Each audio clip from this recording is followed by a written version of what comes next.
I had grown up when I was a young officer reading David's novels, and I took great comfort in the fact that when we actually went into the real world, it couldn't be that hard.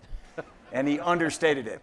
I think the question of whether Pakistan is maybe the most dangerous place for the world, the answer is yes, in my view, at least right now. But it's not all Pakistan's fault. It's not a series of bad decisions. Part of it is geography and part of it's history. If you look at its location, particularly go back to the days of the Great Game, and then you looked at its post-1947 as a independent nation, its relationship with India has been difficult, but then its neighbors aren't particularly easy to be around either, Afghanistan, Iran, and then where it fits in the world, so that's difficult.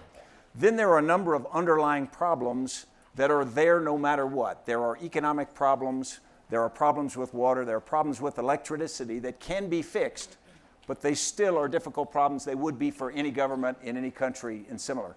There are newer problems, an internal set of insurgencies, then there are more than one. There is the existence of Al-Qaeda there, which has brought all the attention, but there's the Baluch insurgency, there's the Pakistani Taliban, and then there's internal political challenges that Pakistan faces, sitting at this critical position with about 180 million people, the nexus between, obviously, India and then much of the rest of the region.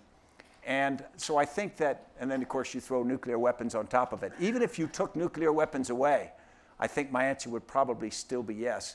But what we need to do is make sure we look at all the factors. Pakistan is like a complex system or a very complex equation that I could never solve at West Point. Too many variables. And so if you try to grab one and say the problem is the army, the problem is Al-Qaeda, you way oversimplify it. So I think that as we go forward as Americans, to David's point, what we need to do is deal with Pakistan in a very complex way.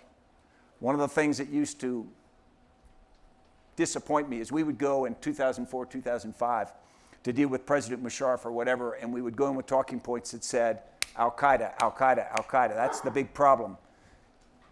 And Pakistanis who I would deal with on the side, very close friends of mine, would say, we've got a bunch of problems. Al-Qaeda is about 10th.